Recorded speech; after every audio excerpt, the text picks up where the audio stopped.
Olá, meus irmãos, bem-vindos ao canal Ministério Palavra do Senhor. Vamos dar continuidade ao estudo da Bíblia, capítulos 10 e 11 do livro de Apocalipse. A gente já viu lá no capítulo 9 as trombetas, né? Vimos o sétimo selo aberto, né? E aí, o capítulo 10 vai falar o juízo do livro, né? Então, vi outro anjo, continuando no capítulo 9 aqui, tá? É uma continuidade.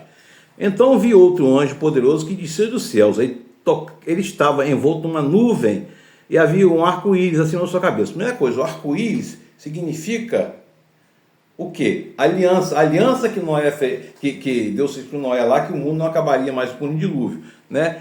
E envolto numa nuvem significa o quê? Significa que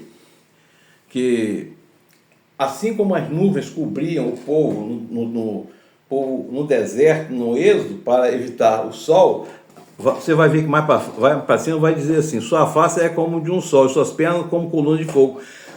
As colunas de fogo que ficavam à frente e atrás do acampamento à noite para iluminar e proteger o povo.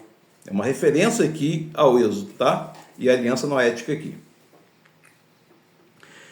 Ele segurava um livrinho que estava aberto em sua mão, colocou o pé direito sobre o mar, o pé esquerdo sobre a terra. Deu um alto brado como um rugido de leão. Quando ele bradou, os 7 trovões falaram. Logo que os 7 trovões falaram, eu estava prestes a escrever, mas ouvi uma voz dos céus que disse: sério que disseram os 7 trovões, e não escreva. Não foi permitido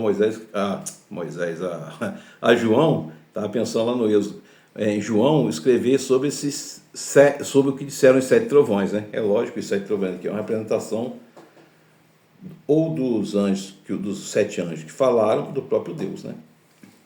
Então o anjo que eu tinha visto, com o pé sobre o mar e sobre a terra, levantou a mão direita para o céu e jurou: por aquele que vive para todo sempre, que criou os céus, até que tudo neles há, terra e tudo que neles há, e o mar, tudo que nele há, dizendo: não haverá mais demora, mas no dia em que o 7º anjo estiver para tocar a sua trombeta, vai se cumprir o mistério de Deus, da forma como ele o anunciou aos seus servos e seus profetas. Meu irmão e minha irmã, primeira coisa, já vimos o arco-íris aqui, né?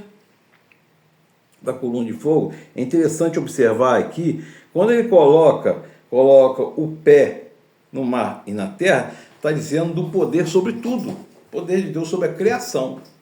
Ele é o Criador, né? O poder de Deus sobre a criação. E vocês vão ver que ele vai falar aqui na frente de um livrinho, né?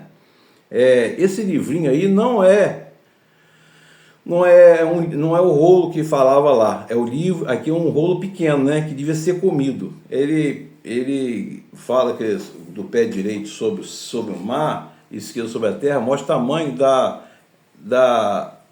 vinda de todas essas coisas sobre a criação. Ressalta o poder de Deus e a amplitude dessas coisas. Todo olho verá e toda a terra verá, né? E aí fala assim, depois falou, e aí vai falar aqui, fala mais nos dias que o 7º anjo estiver para tocar a sua trombeta, vai se cumprir o mistério de Deus, da forma como ele anunciou. Esse mistério de Deus aqui, meu irmão, também é um pensamento apocalíptico, né? Os mistérios eram segredos guardados, né, no céu e revelados ao escritor do Apocalipse, né? No caso, João. Então, não tente ficar querendo adivinhar que mistérios são esses. Não há uma explicativa. A Deus pertence tudo isso. Nós saberemos no momento certo. Tá? Saberemos no momento certo. Nem se preocupe com isso. E aí vai falar assim: aproximei-me do anjo e pedi que me desse o livrinho. Ele me disse: pegue e coma-o. Ele será amargo em seu estômago, mas sua boca será doce como mel. Peguei o livrinho da mão do anjo e comi. Ele me pareceu doce como mel em minha boca, mas eu comê-lo, senti meu estômago ficou amargo. Então foi-me dito: é preciso que você profetize de novo acerca de muitos povos, nações e línguas. E aqui, meu irmão, minha irmã, está falando o que aqui? Está falando que será amargo com relação às más notícias. O doce é com referência ao que virá, as bem-aventuranças do final, estaremos todos no seio do Senhor, na eternidade, na terra restaurada, né? Está falando disso. Porque a gente tem que entender que as más notícias são amargas. São amargas. Não? Você receberá essa má notícia, todos nós receberemos, mas a gente tem que perseverar e guardar a fé no Senhor. Tá?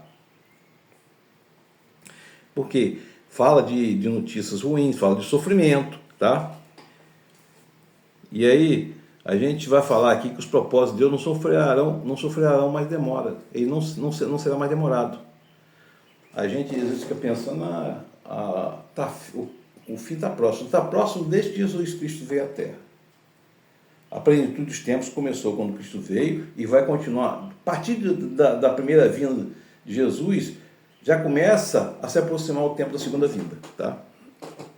É preciso estar pronto. Prestem atenção nisso. E vai falar que João precisa profetizar de novo, a profecia que seguiram a 7ª trombeta, né? João vai precisar profetizar de novo. E aí vai falar no capítulo 11 das duas testemunhas. Deram-me um caniço semelhante a uma vara de medir e me disseram: vá e meça o templo de Deus e o altar e conte aos adoradores que lá estiverem. Exclua, porém, o pátio exterior, não o meça, pois ele foi dado aos gentios. Eles pisarão a cidade santa durante 42 meses. Darei poder às minhas duas testemunhas e eles profetizarão durante 1260 dias, vestidos de pano e saco. Quando eles estiverem terminados o seu testemunho, a besta que vem do abismo os atacará. Naquela mesma hora, no final já aqui, naquela mesma hora houve um forte terremoto e um décimo da cidade ruiu. 7.000 pessoas foram mortas no terremoto. Sobreviventes ficaram aterrorizados e deram glória a Deus do céu. Segundo, aí passou, o terceiro virá em breve. Meu irmão, minha irmã, a primeira coisa que a gente tem que entender aqui, quando ele fala aqui duas testemunhas, é interessante a gente observar aqui, duas testemunhas, e falar sobre Moisés e Elias, que eram testemunhas, né? Estavam lá no Getsemane, né? Conversando com Jesus lá. Quando ele fala que desses 42 meses, ou seja, 3 anos e meio, alguns ali, os estudiosos do Apocalipse, situam um período nos tempos de sofrimento dos judeus sobre tirano, lá atrás. Isso aqui é uma profecia, é uma interpretação pretérita sobre o tirano sírio, né, o Antíoco Epifânio, tá? E outros mostram que, ao passo que o tempo foi desolado durante 3 anos por Antíoco, a cifra usada é de 3 anos e meio, o que certo relembra a divisão dos 70. Né? Então, está vendo aqui que essa tendência aqui, isso é uma coisa pretérita, tá?